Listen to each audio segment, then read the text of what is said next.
Here this morning, going to invite some of y'all in the back. Y'all, when y'all get your coffee and everything, come on over, sit. I'm going to invite anybody coming in, sit on my right over here, so we start filling up a little bit over here.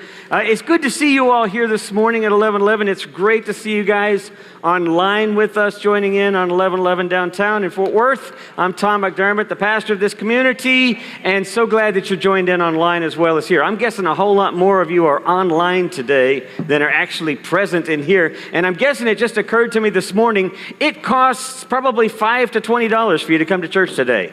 Some of you, it probably costs $5 to $20 just to get down to church today. So I'm glad that you showed up for that. Also, it was probably a little discouraging, the fact that it's already close to 100 degrees outside. And you know how it is in wintertime. It gets cold, it gets freezing, nobody wants to get out. I'm guessing maybe that's some of that.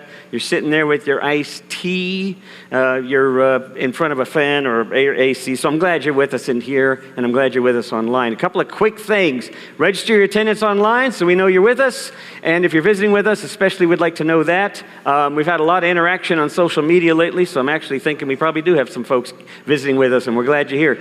Also, in here, register your attendance. You bring it forward in, the routine as we do the singing in a little bit, along with your offerings, which we appreciate so much to continue the support of the church. Speaking of the church, a couple of things really quickly. This weekend begins our annual conference. So, however you go to prayer, however you sit and focus quietly and allow yourself to be caught up in spirit, however you do that, I would really hope you'll do that for the church this afternoon and for Monday and Tuesday and Wednesday as we start to work through our business, our annual business. It'll be our first time to meet in almost 3 years, I think it is. And so we'll be meeting and hosting the whole group of 700 and some odd people here at the main church building for 2.5 to 3 days.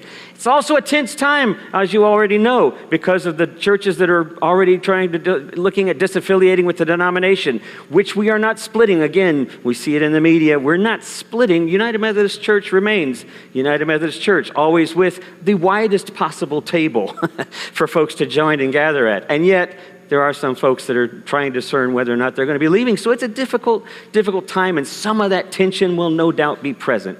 So we're going to try to keep a spirit of generosity and kindness present above all. Remember how we're all connected and grounded together. Keep us in your thoughts.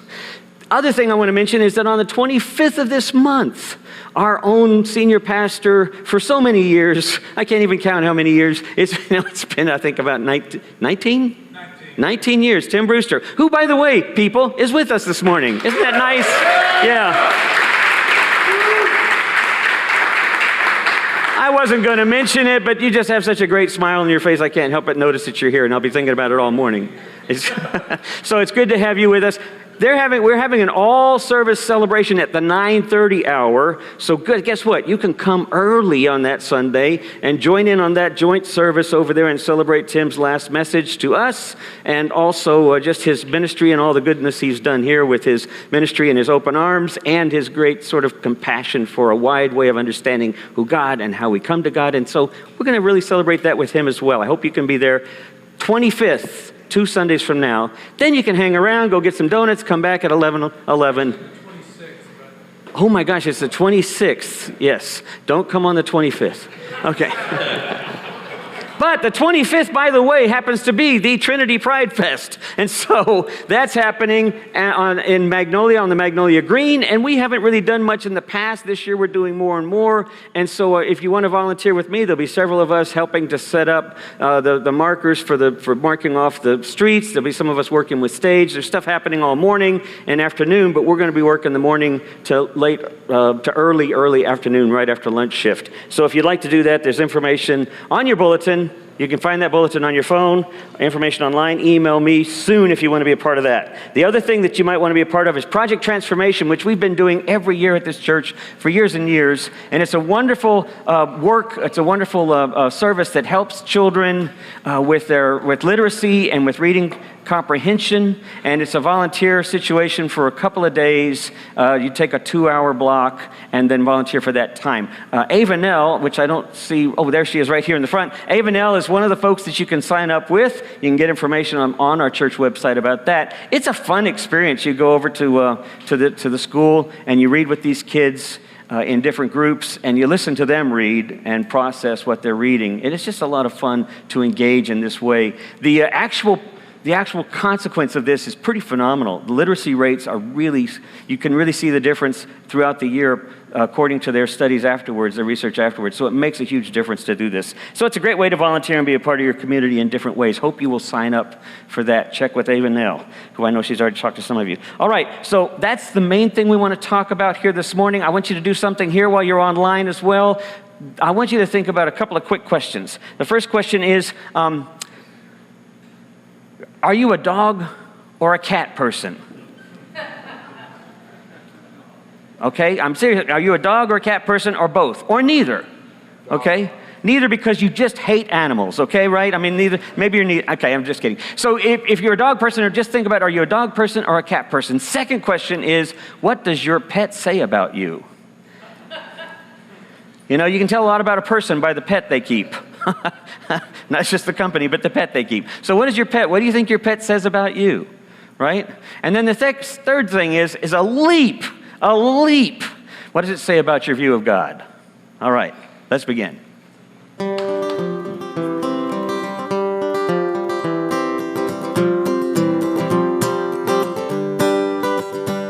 On a sleepy, endless ocean, when the world lay in a dream, there was rhythm in the splash and roll, but not a voice to sing. So the moon fell on the breakers, and the morning warmed the waves, till a single cell did jump and hum, for joy as though to say, this is my home, this is my only home, this is the only sacred ground I have ever known. Should I stray in the dark night alone, rock me, goddess, in the gentle arms of Eden. Then the day shone bright and rounded, till the one turned into two, and the two into 10,000 things, old things into new. And on some virgin beaches, one lonesome critter crawled, and he looked about and shouted out in his most astonished drawl, this is my home, this is my only home, this is the only sacred ground I have ever known. Should I stray in the dark night alone, rock me, goddess, in the gentle arms of Eden.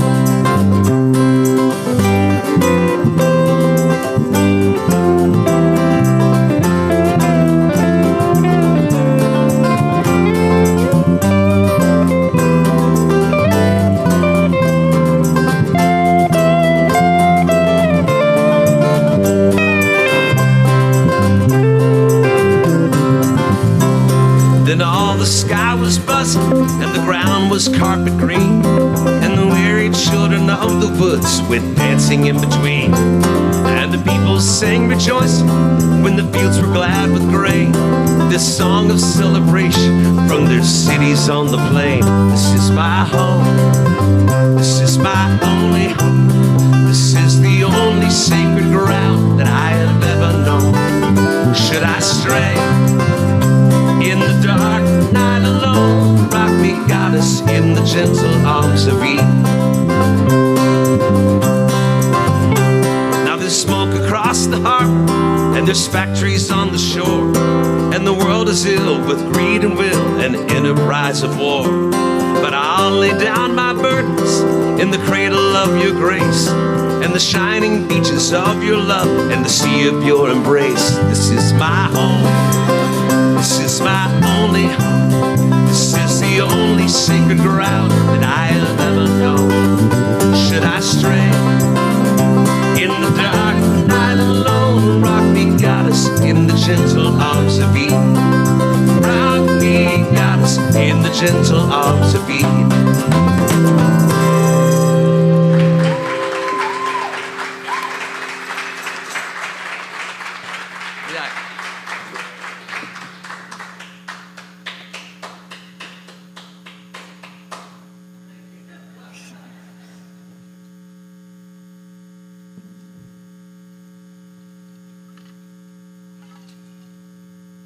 Morning. It's already lit. Just kidding. Hi. If you're joining us at home, go ahead and light your candles. What?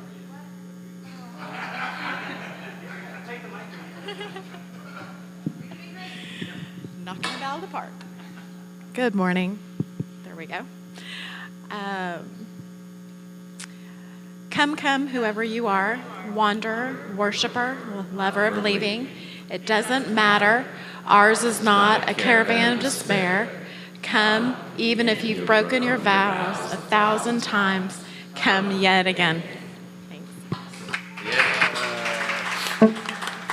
I love this service so much. Folks, let's stand and sing together, would you please? And this is a perfect time to bring your offering up here to the table. Elena's gonna lead this song. Let's rock it together, folks. Right here.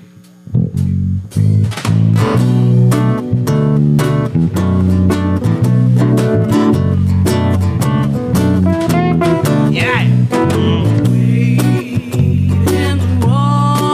That's right.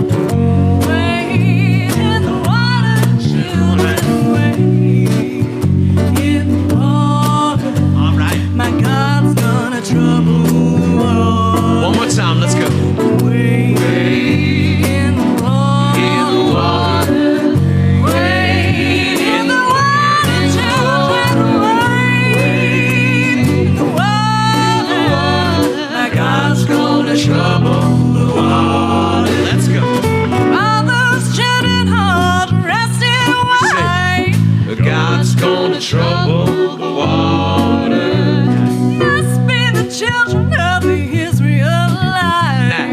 God's gonna trouble the water. Chorus now. We're gonna wade in the water. Wade in the water, children. Wade in the water. My God's gonna trouble the water. Another verse. I stepped in the water and the water was cold. God's gonna trouble the water. Chill my body, but not my soul. Yeah, God's gonna trouble the water. Now, of course, we're gonna wade in the water. Wade in the water, children. Wade in the water. My God's gonna trouble the water. Other verse now. I went to the water one day to pray, and God's gonna trouble the water. My soul got happy and I stayed all day. God's gonna trouble the water. We're gonna wade in the water. Wade in the water, children. Wade in the water. My God's gonna trouble the water. I went to the water one day to pray. We sing, God's gonna trouble the water. My soul got happy and I stayed all day. God's gonna trouble the water. Now, of course, we're gonna wade in the water. Wade in the water, children. Wade in the water. My God's gonna trouble the water. He's gonna trouble the water. He's gonna trouble the water. He's gonna trouble the water. He's gonna trouble the water.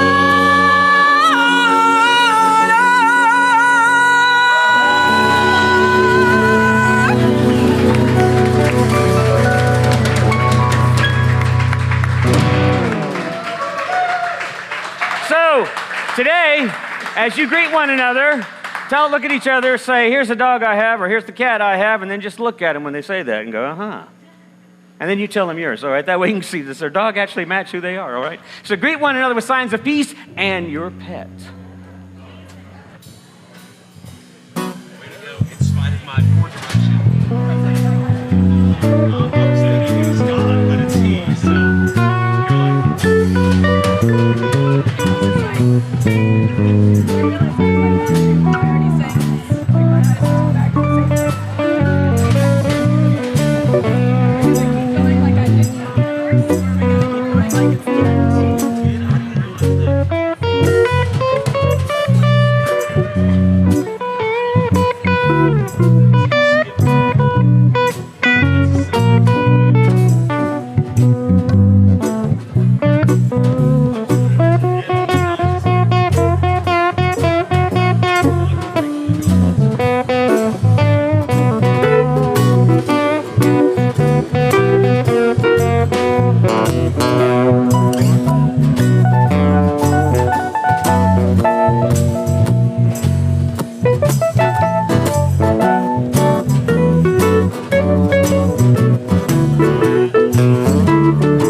Good morning, good morning, good morning.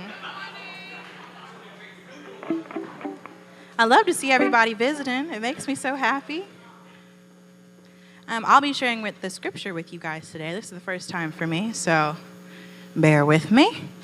Today we'll be reading from Exodus 33, 15 through 23. I'll give you a little context for the message.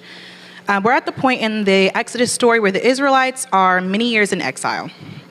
After escaping Egypt, they are coming close to what they hope is the promised land, but we all know how that story goes. But Moses goes back up to the mountain to ask God and know that God will be with him. So Moses said, "If your presence doesn't take the lead here, call this trip off right now. How else will it be known that you're with me in this, with me and your people? Are you traveling with us or not? How else will we know that we're special, I and your people among other people on this planet Earth?" God said to Moses, "All right, just as you say. This also I will do, for I know you well, and you are special to me. I know you by name." Moses said, "Please, let me see your glory." God said, "I will make my goodness pass right in front of you. I'll call out the name God right before you. I'll treat you well, whomever I want to treat well, and I'll be kind to whomever I want to be kind. But you may not see my face. No one can see me and live. Look, here is a place right beside me. Put yourself on this rock. When my glory passes by, I'll put you in the cleft of the rock and cover you with my hand until I have passed by. Then I'll take my hand away and you'll see my back, but you won't see my face." The next passage we'll be sharing is John 14 in the Message version. Philip said, "Master, show us the Father, then we'll be content. Whatever you request in this way, I'll do. If you love me, show it by doing what I've told you. I will talk to the Father, and he'll provide you another friend, so that you will always have someone with you. This friend is the Spirit of truth. The godless world can't take him in because it does not have eyes to see him, doesn't know what to look for. But you know him already, because he has been staying with you and will even be in you."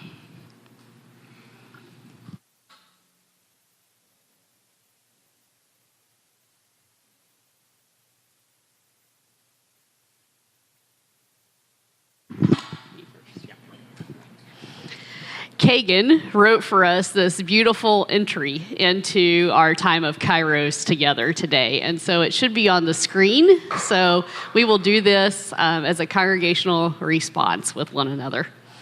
I wake each morning and remind myself that all things are sacred, holy, and worthy of love and curiosity. Like a water droplet in the ocean, each of us plays a role far too big for us to see. And on days when my heart is shrouded by confusion, I will passionately seek the hidden wholeness in every moment.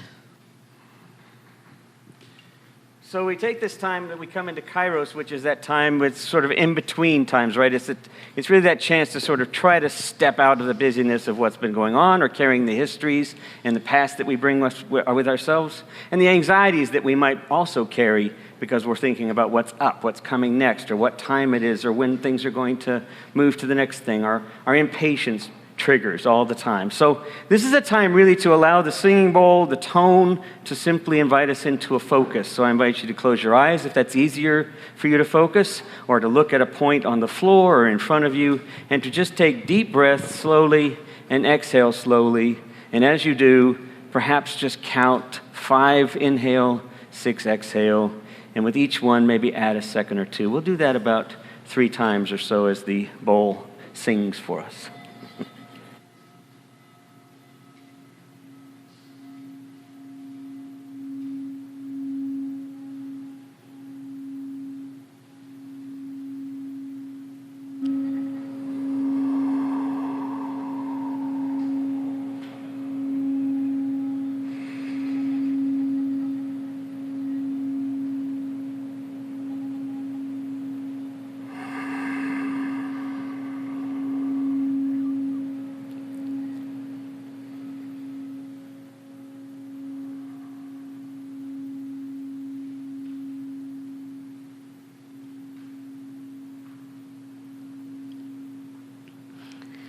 O Holy One, in the beginning of creation, we heard the words, "It is good." Throughout time and space, the one in whom we follow, Jesus, showed love to all people at all times, in all spaces and in all places. When others looked at one another and said, "There is no love, there is no good," they are not lovable, there is not goodness. And yet Jesus said, "You are loved." And so we gather here in this space, in this time in which we live and we breathe together, seeking to be filled with just that love that is carried on in the midst of time and space and goes beyond time and space. And may we hear in this time together a message that is rooted in the ground of our being, which is the love and goodness of all of creation, so that when we leave this place and we move into the next moments, we may not just feel that we are loved and believe that we are loved for the people that we are, but may we be that love, share that love, and offer that love to all, whomever we meet, in whatever time and space we come together. We pray these things in the name of the one in whom we live and move and have our being. Amen. Amen. Thank you.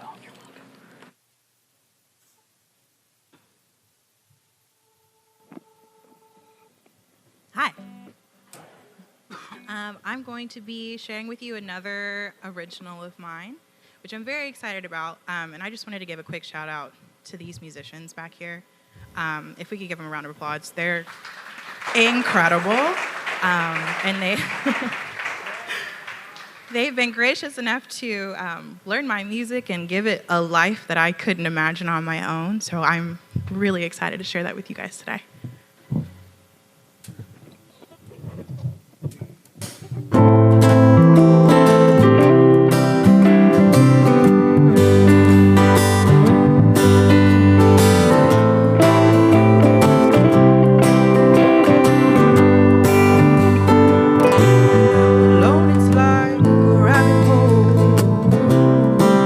Twists and turns with no way out, lost in my imagination.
so fortunate to have Kagan with us, and all of her creativity and just her spirit and presence and insight. Brad and I have been having a lot of fun having her as part of our planning team now. And already, people around the church are sort of noticing her. I don't know how that is, but you can't go anywhere else. All right. So, but she'll be singing, by the way, with the band, it's the Gathering Band. She'll be singing with them for some of the conference events today, and this week, because somebody heard about her. And then she's also told me that she's basically, after the rehearsal today with them, going to stick around and help set up stuff for the conference. What's the matter with you? So she's just being a great example for all the rest of us. I'll see you at 6:30. Anyway, So I didn't actually plan. This is the beautiful thing about 11:11 too, which is really sort of this open, creative spirit that allows ourselves to kind of participate with what's happening in the moment. We have ideas. We know kind of a general direction. We have an apparent destination. And then we realize, oh, wait, it's more apparent than I realized it was. So she sang this song, and then I came up with this image that right here that I decided 2 nights ago, or actually I think it was 2 nights ago, to use as the title picture, and hadn't really thought about the song Apparent Destination. So I just love the way spirit, if you will, creativity works in the midst of us. So I want to just quickly get back to the dog thing. So we all know all dogs go to heaven, right? So God was in the throne up in heaven, and a couple of dogs and a cat showed up, and they came to the gate, and God saw a Doberman Pinscher and said, so come on in, but tell me about yourself. And the Doberman Pinscher said, well, I've been a good dog, guard dog. I've taken care and protected my owner and the family, and I've just made sure everybody's safe. And I've always been very obedient. And so God said, well, that's awesome. That's awesome. So you come and you sit on my right hand. And then came a golden retriever. And God said to the golden retriever, so tell me about your story. And the golden retriever said, well, I've been just a gentle presence with my family, and I've been there to comfort them, and I've been there to play with the kids, and I've just been there to kind of keep their spirits up. I've always been obedient, and I've tried to do my very best to be an example of joy in the world. And God said, that's amazing. Come on up and sit at my left hand. And then the cat came forward, and God said, tell me your story. And the cat said, I don't know, you're sitting in my chair. So if you're a cat owner, you know what we're talking about, right? So let's see this next picture. So we're thinking of 3 ways to think about God, and maybe a 4th. This is one of my favorite cartoonists and post-church theologians, the Naked Pastor. If you've never followed his work, just check out nakedpastor.com and see some of his interesting insights. Welcome to the faith. Now here's your complimentary box, outside of which you should never, ever think again. So we know what this is about. We know this experience. So many of us have had this experience and have kind of found ourselves as refugees along the way with no apparent destination. But it's at the same time, we realize there is a destination in some sense. It's just not exactly sure what it is. But here we are in this space that's filled with curiosity, that's filled with, at times, sort of a self-confrontation, self-examination, even a reckoning. And yet there's this openness that's really difficult sometimes to hold in balance as we try to make our way along this destination. And so for me, this was really kind of been my journey, is kind of coming from that place that I joined, that church that I joined back in the day, that had a very clear sense of what the box was and what goes in the box, and nothing ever else goes in that box, and you never question or take anything out of that box. That box is everything. Which is, right up front, I will say something that I think I've learned over the years about tradition, about doctrines, about orthodoxy, all of that stuff. I rather like to think of orthodoxy as a flexible, sort of a flexible guide, not even a guideline of sorts, but a flexible relationship to the mystery that's intentional, right? That's intentional.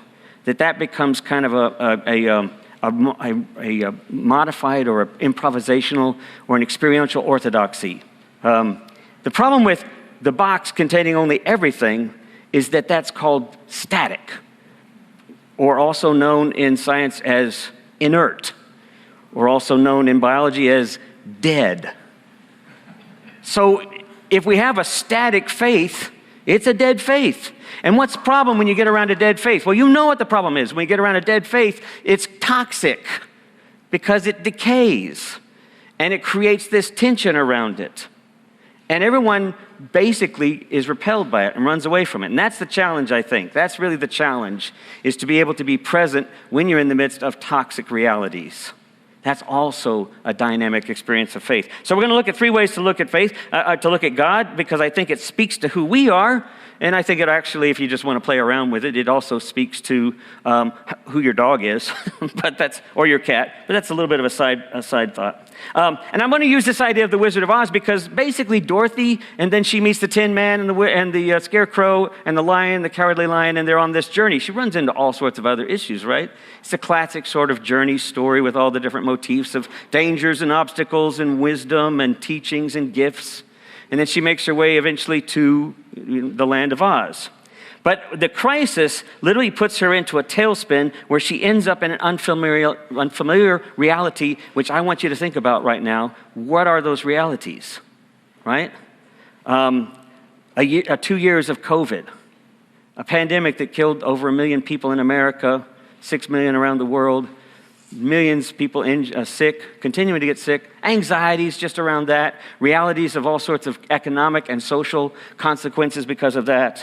I mean, we find ourselves in a tailspin of all sorts of unfamiliar realities around us. The vitriol in our country has increased rather than decreased, which Linda and I, back in the beginning of the pandemic, if you remember, we started doing sermons together, and I remember talking about this is a reset. I even had that title of that series called The Reset, because it was an idea that was kind of an opportunity to rethink who we are in relation to nature, to life, to where we are in the world. And of course, we didn't do that. I mean, some of us definitely did. Absolutely, many of us did. But the country as a whole continued to sort of move forward in this, as I've called it last week, this toxic, dysfunctional reality of right and wrong, of binary ways of living in the world. And the reality is that we find ourselves in this binary way because we're so oriented to what we keep in our box. Whether it's our faith or our ideology or identity or whatever, we keep it in the box so we can't see anything else.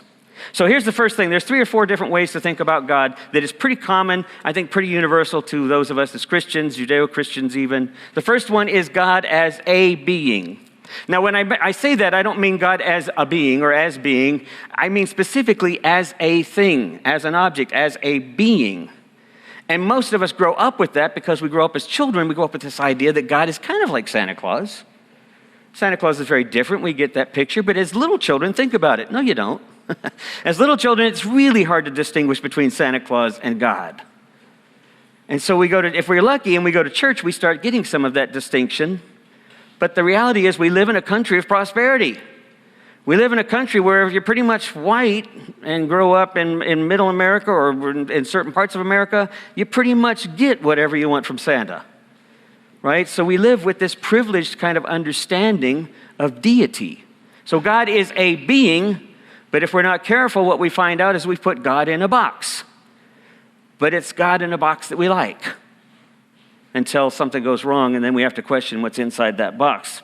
But most of us, again, for the most part, don't ever have to question it because, again, for most of us, the only thing we really truly have to deal with is an occasional crisis, first world kinds of problems, and maybe our own death and mortality, which I invite you to think about every day, 5 times a day. I've told you about that app, and I encourage you. You think I'm silly, but I encourage you. That's amazing. We croak. It's going to be on my new license plate, by the way, just driving around town, reminding everybody, we all die. Just remember that. All this fuss you're making, we all die. Just remember that. How to live now. Okay, anyway, I'm off track. All right, so here's the next thing. This is how we sometimes think of God. I'm normally not a praying man, but if you're up there, please save me, Superman. We often think of God as basically a better, bigger, powerful, more awesome, and for some of us more judgmental, and for some of us more vengeful version of ourselves. Karl Barth had this wonderful quote. He said, when we talk about God, it's like we're talking about ourselves with a megaphone. Karl Barth said that. I used to not like Karl Barth. Karl Barth said that. There's this idea that God ends up hating the people we hate, right? That God likes the people we like. God's uncomfortable with what we're uncomfortable with. God wants the world to be like we want it. Which if we really get and step away from it, we realize that what's going on, not just within the world around us, but within our own denomination. Oh, sidebar, denomination. Do you know what denomination actually means? Literally, denomination means to break down, to rename. We think of it as a naming, but it actually means to name something new. So denominations are constantly being named as a consequence of what they are not, right? Denominations form in relationship to a decision of what it's not. So in a way, if you think about it, when denominations form intentionally, oftentimes they start with a negativity. They often start with defining themselves in terms of their box. And that's what we face time and time and time again. I didn't realize this, but I think there's like 80 different denominations of the Methodist Church. 80 different, that's not who we are. Right? It just keeps getting smaller and smaller and smaller, which is what happens with boxes. So the danger of making God a projection of ourselves is that we easily begin to justify anything as God, because what we've done now is that we've idolized what's in the box, or we've identified ourselves so limited by what's in the box, because that's what we need, is we need to be very much identified with something very protected and very concrete and defined, that we then don't really see what reality is. We now only see what we have projected. And that's the challenge, because it gets all mixed up in everything else. Patriotism, nationalism, economy, it gets literally bound up in everything else we do. So while I want to say that there are overlapping realities here and how we look at God, and I want to encourage you not to think about it, which one of these am I? But in reality, we're kind of a little bit of all of these things. Because if we find ourselves sometimes in a desperate situation, I guarantee for me, I'm probably going to start praying and saying, God, if you're up there, would you do something right now? Would you help me? We don't like being in helpless realities in situations that are overwhelming. It takes a lot of depth and a lot of spiritual traveling to realize that we actually rest and live and move and have our being in that reality. We want something else to fix it for us. So there's a lot of this that overlaps. The second way that we understand ourselves sometimes, that we understand God, I think, is in terms of God as hyper being. Now, we probably come very close to seeing God as hyper being in here in terms of some of our ritual practices, but I think there's also something else that we go beyond that. But in terms of hyper being, Anselm put it this way: the 12th century Bishop of Canterbury, he said, God is that than which nothing greater can be conceived. Hyperbeing is this idea that God is that than which nothing greater can be conceived. Now don't think about this. Don't go to this idea that then God's the greatest thing I can conceive. You know why? Guess why? Because you're conceiving it. God is greater than, is that than which nothing greater can be. In other words, stop trying to peg what God is and be more present. That's the challenge of mysticism, is to try to be more present to what God might be. What I love about this text from the Exodus is here's God and Moses and the Israelites in the story. They've been journeying now for years and years and years after freedom from Egypt, right? So now we're in the 33rd chapter, and we're not far from what should be the promised land, this powerful, powerful story. And God's been there all along. God saved them. God rescued them, right? God has been there in a God as being way. And then Moses says, so can I see you? And God says, no, you can't see me. Early on, God says, I am what I am. I'm going to do what I do. I'll be what I'll be.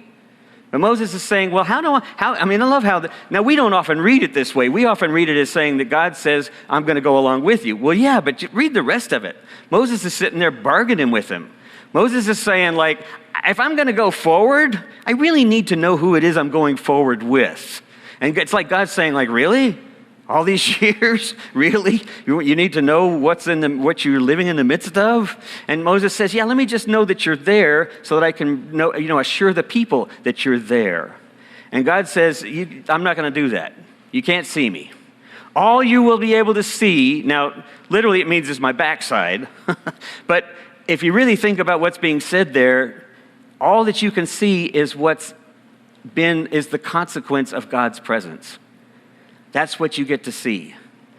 The after effect, the consequence of God's presence. God was in this place. Now, how do you know that's the case? That's the challenge of mysticism, right? How do you know that's the case? Moses isn't given a clear, definitive answer. Moses is just told, I'm going to be what I'm going to be, and you get to see where I've been, essentially. But you don't get to see me. It's left up as a mystery. And then we get to the New Testament story, which I love because it's the same question several thousand years later. They're asking Jesus in the Gospel of John, which is a mystical gospel, right, written some 100 years after Jesus' death or 90 years after Jesus' death. And this community is saying, okay, well, what do we think about Jesus now? Because Jesus didn't come back immediately to establish the new kingdom. So now what do we think about Jesus? And so they ask in this story, show us the Father. And what does Jesus say? Have you been with me this whole time? You don't know what God looks like? You've been walking, where have you been? And at the very end, he says something very important. He says, this is what God looks like. You love like I love, you see God. You love like I love, you're in God. God is in you. You're part of that reality. So there's this aspect of the hyper real, the hyper God, as hyper being that is mystery. But there's still something further that I want to suggest is kind of closer to what I think or where we are. Maybe if you think about it almost as a progression of your spiritual maturity as you progress in your faith, you kind of go through these places, right? It's almost like children to adulthood, concrete stage, and then you get to the, past the literal stage into the thinking, cognitive stage, and then you get into the more mystical, mature, responsibility kind of stage. So I think there's some of that going on here as we think about how we look at God. So, the one thing I want to say about this last thing here before we get into these last two is in Russia, in the early Christian community in Russia, they had a great practice. Because they were so concerned about everything they would create that they thought was a symbol of God would become idolatry, they dug a hole in the side of the wall and said, that's God. And they became kind of known slang as the worshipers of the empty hole. But if you think about it, their challenge was they intentionally decided not to try to peg God in a box, not to try to determine and define God, but more to live out of that mystical kind of reality that they experienced when they would give themselves over to that process. Now we call that, in a lot of ways, we call that theopoetics. When we read Rumi in here, we're reading a poetic expression of what God might be, because we have no idea. We only have some idea in terms of what we can see from the stories of Scripture, but also what we can see from experience. Or as what John Wesley would say, also from tradition and also from reason. Incidentally, that fourfold norm that we've talked about many times in here, you know what's the problem of trying to keep God in a box? Think about women and their progress in society. Think about African Americans, people of color, and their gradual progress as they continue to kind of try to find new ground of freedom. What are they doing? They are breaking the ceiling every time, right? Because we try to keep people in a box. We try to keep God in a box. Well, when is enough enough? When is enough enough? That's a great question. When is enough enough? We're going into that. That's our third vision of what God might be. That's a good question to ask. When is enough enough? Man, I've asked that question a lot of times. That's what's going on in our denomination. Nobody wants to see that ceiling broken. Yet there's no way not to break it, right? Because if you don't, you just stagnate. So here's the last one. Well, there's actually another one, but we'll see if we get to that. The Apostle Paul in the book of Acts wrote, when he was talking to the Greeks in Romans at the Roman Parthenon, and he was where all the Greeks and all the philosophers would gather, he noticed all the statues of all the gods. And you know the passage where he said, this God that you worship and this unknown God that you have a statue to, this is the God that we worship. But there's no name. And Paul doesn't say this God has a name and his name is Yahweh or Elohim or he's the Lord of all or the Creator. He doesn't say that. What Paul says is, this is the God who is the ground of your being. The God, the one in whom you live and move and have all your being. In other words, everything. And yet, more than that. Paul Tillich in the 40s and the 50s came up with a term called the ground of being. God is ground of being, which is to say that God is rooted in, God appears, would I have this quote up there? I don't think I do. Okay. The courage to be, which is Paul Tillich's phrase, there it is. The courage to be is rooted in the God who appears when God has disappeared in the anxiety of doubt. Do you know what that means? In other words, when you can step out of your box, when you can say, I don't need this box, I'm going to live courageously in the moment. I'm going to live into the moment vulnerably and compassionately, kindness, generosity. I'm going to live with an openness, with curiosity. When you've stepped out of that box of anxiety, you've stepped into the realm of courage. You've stepped in the realm of courage to be. And that's difficult. Because when I'm on Facebook and I post things that I really believe in deeply and then I start getting vitriolic responses, I want to go, what's the matter with you? Why are you being so hateful? I don't like people hating me, right? I mean, I start getting that way. I get defensive. I want my box back. Or I want the people who have a box like mine so that we can all get in our box together. And now I've stepped out of God as the ground of being and I'm back into God as my box. I'm back to God as a being, even though I don't necessarily believe it. Because why? Because I'm afraid. That's our natural neurological tendency. It's our default. It's our trigger. We're going to go there. So it takes practice to be curious. It takes practice to step out. It takes practice for me to go and search down that guy's profile and go, I wonder if he and I actually like some similar things. And literally go through all of his likes or go through all of his favorite things or the things that he follows and literally look at them and then suddenly realize, oh my gosh, we have this same common interest. Look at that. Look at how we connect here. What's possible here? Now you think, why would I even want to do that? Why would I even decide that that's important?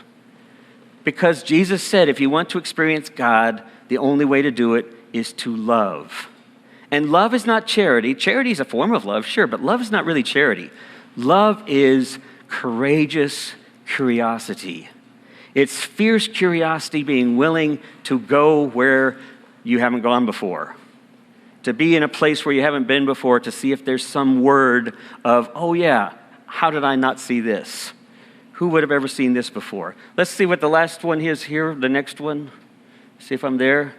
The experience of God is not about how you get it, but how does the sacred presence of God get you? How does it catch you up? Right? Does that make sense? You go to art and you've already determined it's worthless or it's important or it doesn't speak to me. My son sent me this wonderful picture. You might have seen it, this wonderful little post, and it says, don't trust anyone. And then it says underneath that, turn this picture of a bird upside down. Now, my other son was like, I get it, that's just belong, and he starts laughing about it. And my wife, she says, oh, she turns it upside down, and she looks at it, and she says, there's nothing here. I don't see anything here. And I say, it says don't trust anyone. And she said, oh, yeah. And you know what I was doing? I was looking for what nobody else saw. I turned it upside down. If you looked really hard, it was a boar smoking a cigarette. It was an eye winking.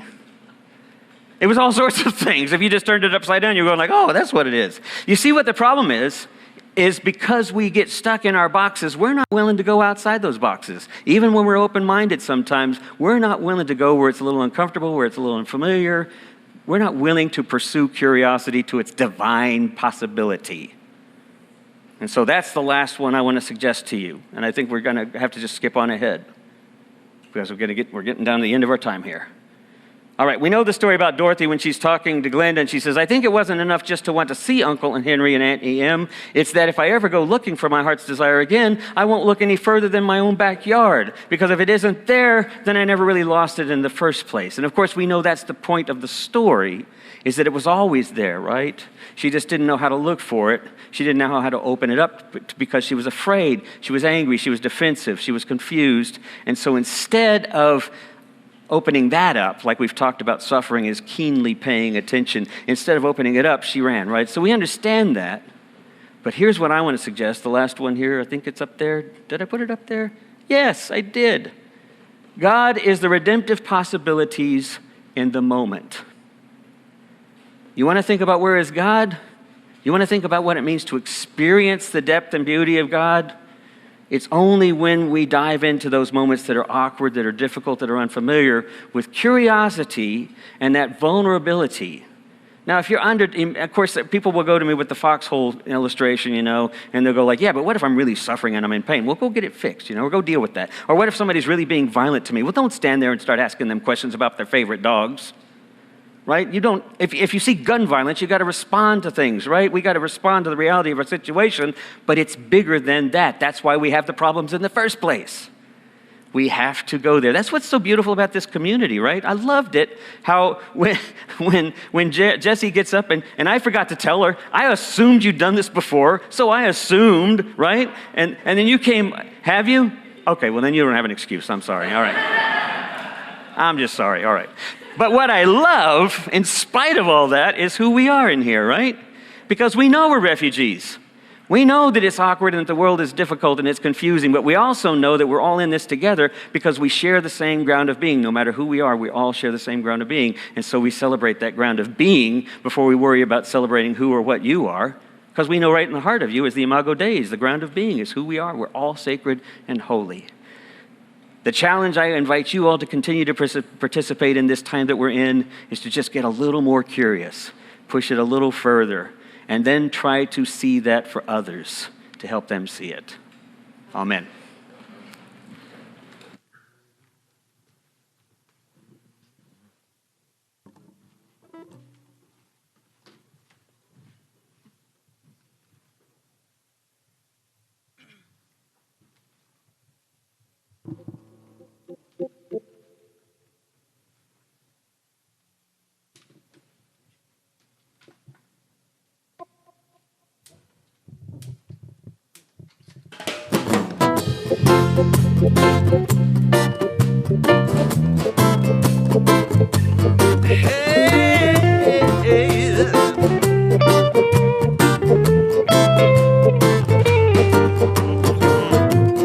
Time is getting harder and harder, more and more each day. Still I am determined, I'm never gonna change my way. Thinking about all the way it should be. You got to open your eyes and you will see all the way it should be. You got to make up your mind, you did that's humanity. Humanity, yeah. What happened to the love that they are talking about?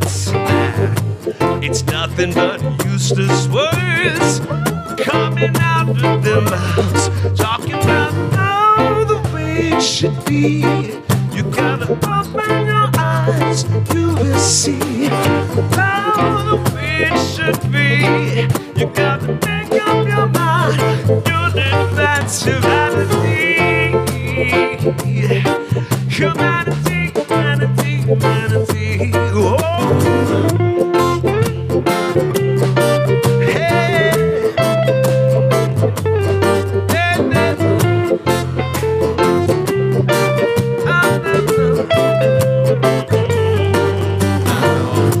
What happened to the love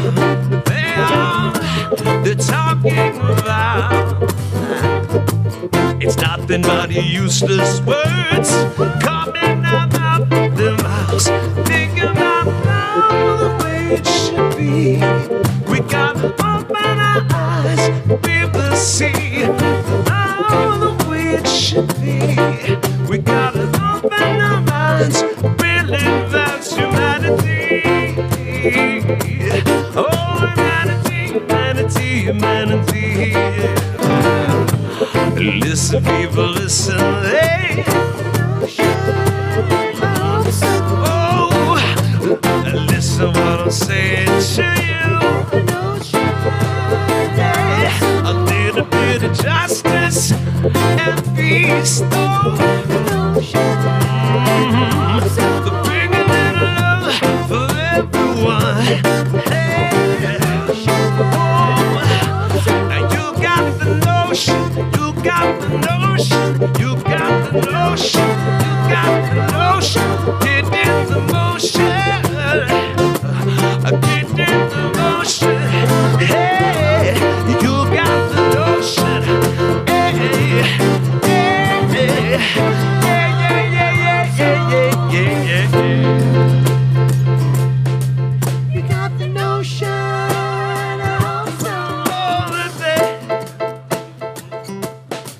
You got the notion of soul.